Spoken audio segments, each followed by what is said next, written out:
Why this model that you talk about? The big crunch? Yeah. You know the reason minority of the scientists accept that model and the majority reject it, because even in science, just like in religion, there's a majority view and minority view. Okay, so there are hypotheses which people can bring in their own opinion. Scientists are not going to say we reject everything. Yes, so they will say, okay, bring your hypothesis, and then we will test it. Once they test it and they have disproven it, then they reject it. But that's not to say in the future that these hypotheses might mature into a theory, correct? In the future they might. There is that possibility. You know. There is the possibility. No, here. 100 years. Okay, hear me out. You have to give that. Yeah. Hear me out. Why do you think the scientists rejected it? Well, they reject it now. No, but why? Have you looked into that? No. Because I have. It is because of the second law of thermodynamics. You know what that is? It's called entropy. Yeah. It's called entropy. You know what's entropy? Okay. So basically, every system, yes, you will find energy. When energy becomes unusable, then it's like, like a top. When you were a kid, you played with tops, yes, and you spin it, and then it runs out of energy, and then it stops. Okay. They say that it's entropy basically. The energy becomes unusable at a certain level, and then that's the reason you have. The system is not, like I said, in the case of the top, not as effective as it was earlier. So what I'm saying is that because of this, then you cannot have these cyclic universes. But don't these laws break down in the quantum level? All these laws you're talking about in the quantum level, they can... You know what is quantum level? At a microscopic level. We are not talking about a macroscopic level. The universe, it has a macro level. So you're talking about, again, different dimensions. Sorry. Laws we know now break down on the quantum level. No, it's just because... So that doesn't mean in the future, 100, 200 years from now, we can have a good model that supports an infinity. No. What you're talking about breaks... I'll tell you why. But I'm telling you why. Yeah. I'm telling you why. You made a postulation. I'm telling you why it cannot be the case. Because this quantum level, what you're talking about, yes, maybe it is also possible that they don't understand it now. No, they don't understand it fully. They know a little bit. Exactly my point. So maybe in future they'll find the reason why these things are occurring from different places. Yes? Because right now what they say is that all this is happening in a quantum vacuum. And the quantum vacuum is not nothing. It is something which they don't understand it yet. So maybe there's an explanation in the future for it. But you cannot say that a thing as massive as the universe came from nothing. You cannot say that this big crunch and the cyclic... Yeah, so this infinite big bangs and big crunches, these are hypotheses. So these are basically opinions of people. By the way, there are certain people who said that the universe was made in some alien lab. And you know where this was published? It was published on Harvard, on the website of Harvard University. Because they would publish anything any scientist would say. But they wouldn't accept it as a theory. Because these are opinions and they'll accept anything. So they said there's this, some scientists saw some big shape of this meteor in the shape of a cigar, and they thought that was actually the aliens coming into our universe, and they created all this, like some nonsense, wallahi. Made in a universe, alien universe. Sorry, alien kitchen. Sorry? Why are you smiling at that? Oh, you think alien... There's literally as much evidence of that than your case. What did I say? What is your understanding of God? You don't even have. You say, every time I ask you, you say, I don't know. At least I know that aliens didn't make us in a kitchen. Okay, and that's what I'm laughing at or smiling at. Unless you believe that. Well, I don't know. maybe a product of an alien kitchen, I don't know. I'm guessing not, but yeah. I don't know. Do you believe in aliens? There's probably some sort of life somewhere. Why do you believe that? Do you have any evidence for it? Oh, he's got another argument. No, because you never said that when I asked you about God. You never said probably there's a God. No, so but when I asked you about an alien, you said probably there's an alien. I don't know. Yeah, but that's what you could have told me instead of saying probably there's an alien. You see what I mean? You're giving special. There's special pleading for anything except God. He means you don't know. He wants you to keep an open mind, basically. You know, there are some people that are saying this is a simulation. We Yeah. live in a computer program, and we're simulated by another alien species. Now, that may sound ridiculous, but it does have some basis. It's not completely insane. You know? Actually, if you ask me, that is completely insane because those people are not in touch with their reality. You could make an argument that this is a computer simulation. What?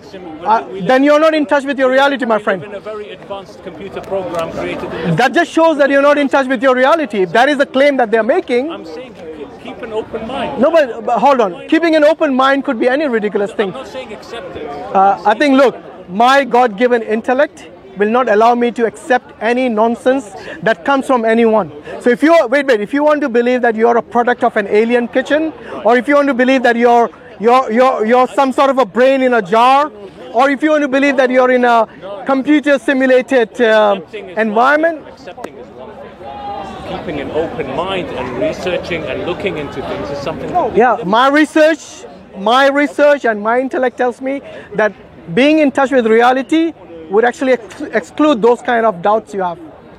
I'm just A computer simulation, a brain in a jar, a product of aliens.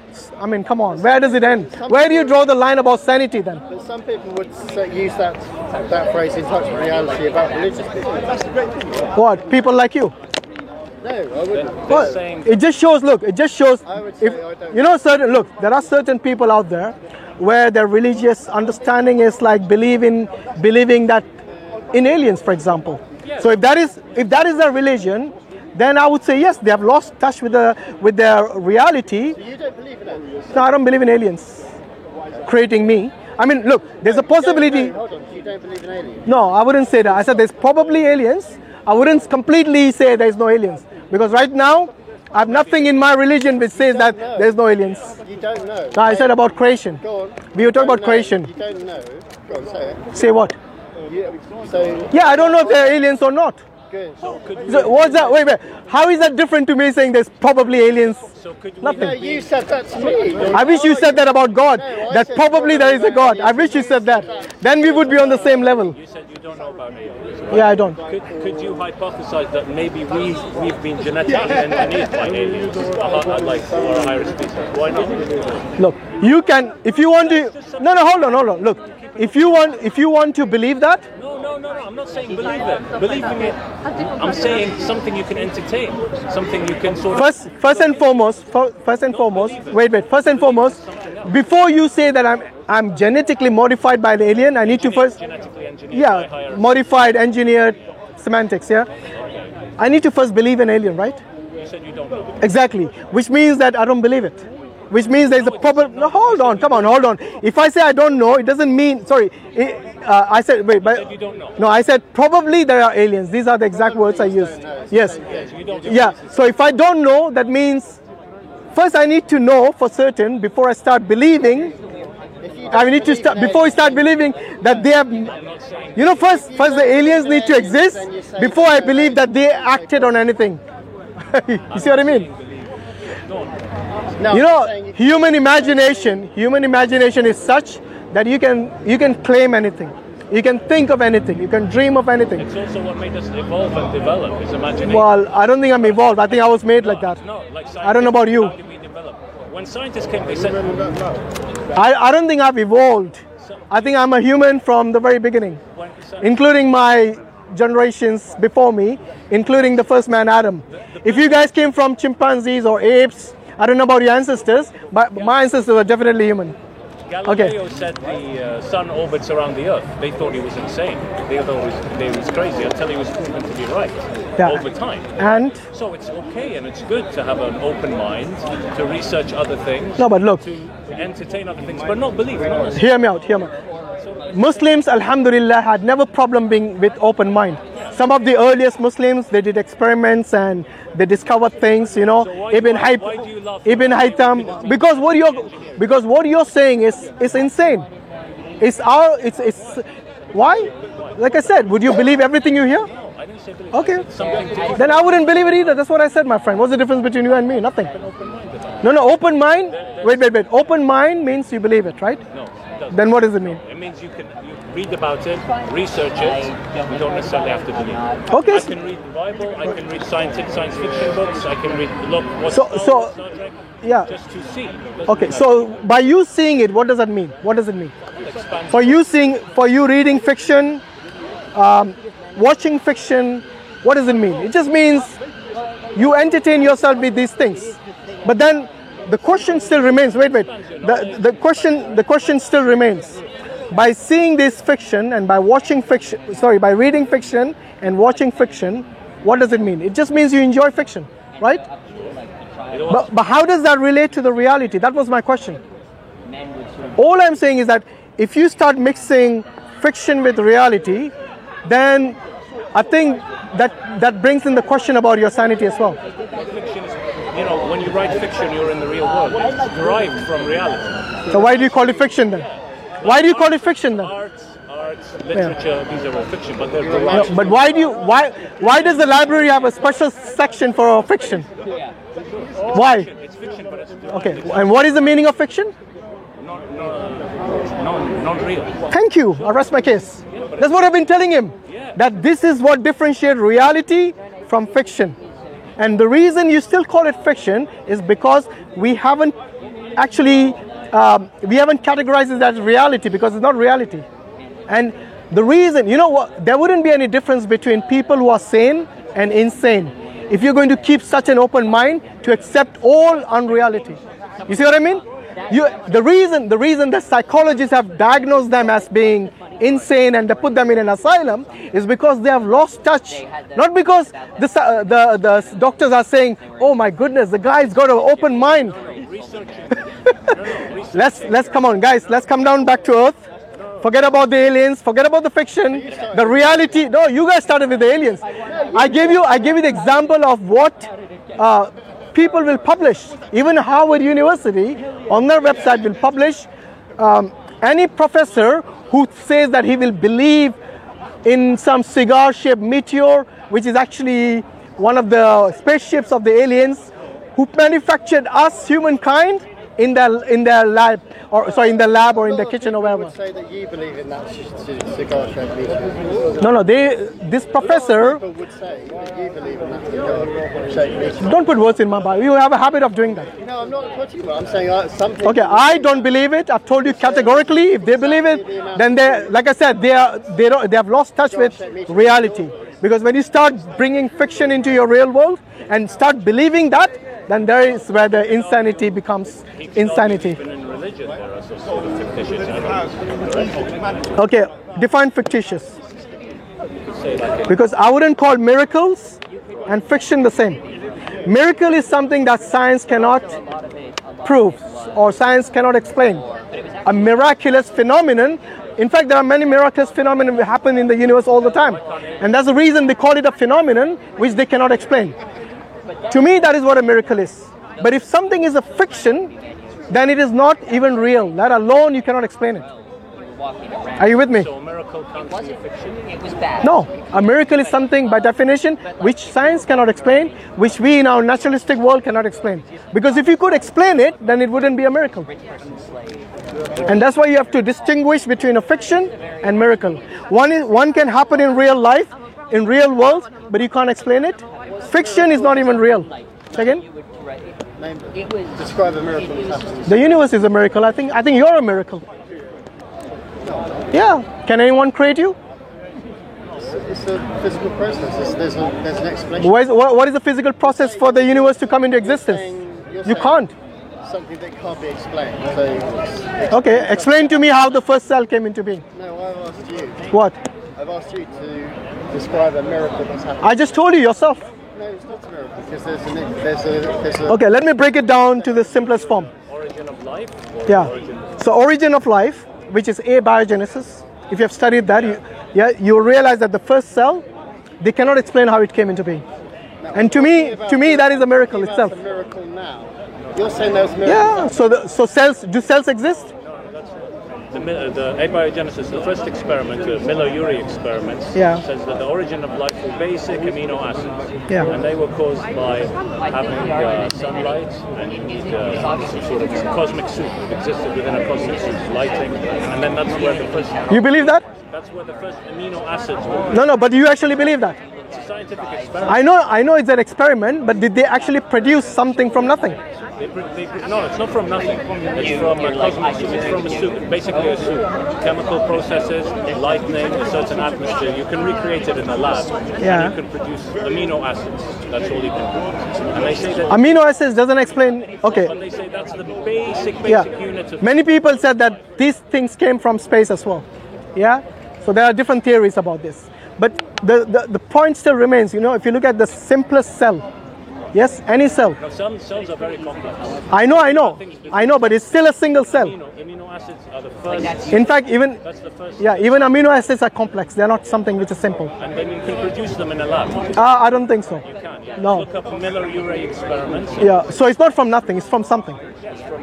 So maybe so these processes which you talk about are still taking place in a lab which is controlled experiment, right? Yeah. But when we look at hear me out. When we look at the early Earth, it wasn't a controlled lab. Okay, so we cannot. This is false equivalence. If you think a controlled lab experiment is the same as a natural process in the early stages of the Earth, then it's not the same, my friend. They recreated the early state of the Earth. They have never seen the early process, have they? They know what it was. How did they know? You need water, first of all. You need lightning. You need certain chemical processes to take place, and you can produce amino acids. Yeah, in a controlled lab environment. I keep telling you this. Which is not a replication of the early Earth. I'm sorry to say this. A control experiment. Hold on. A control experiment is not the same as how the early Earth was. There's no way. Okay? How do I know? Because when I say control, it means what you do is you bring certain elements in a controlled lab. That means you must have the right temperature, the right elements that you're using, the raw materials. Everything is already there. How did they know that was the case back then? By chance. You see what I mean?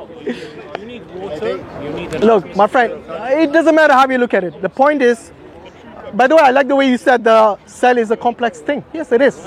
The cell is so complex that it has its own, its own generator, like the mitochondria. Yes, which gives us energy. It's all inbuilt into this single cell. You don't think that's a miracle to come about by itself, by chance, like you said? There you go. If it came by chance, that's a miracle to me. You have to study abiogenesis, right? Abiogenesis experiments say that the first building blocks of life were amino acids. Yeah, and then over time they evolved into cells. Millions of years. No, but look, this is jumping. Honestly, this is a leap of faith to say that amino acids in a controlled environment automatically led to first cell. You know, it's too much. There's a lot of things which just come about by chance. It is basically, you know, it is more complex than me saying that a jet come about by itself from the junkyard. It is more complex than that. You see what I mean?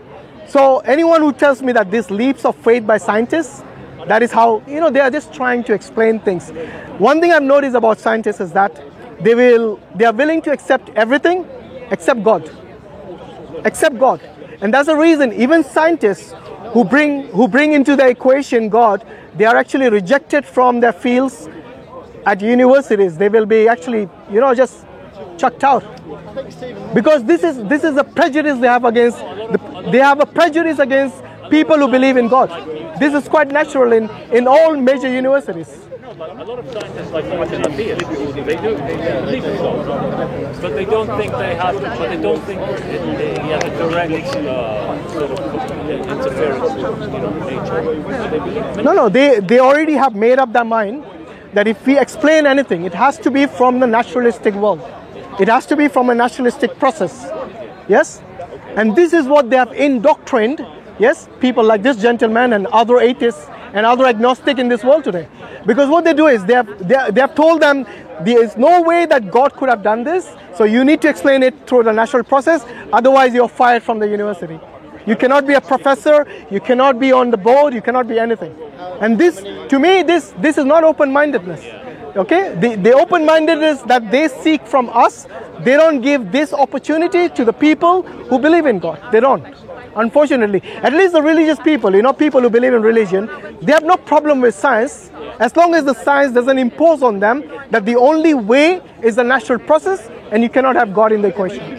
That's all. So who has more open mind, the religious people or the scientists? I think it's the religious people. That's a science organization. No, every university, every top university, yes, they don't accept you unless and until you said, oh no, I can explain this through natural processes.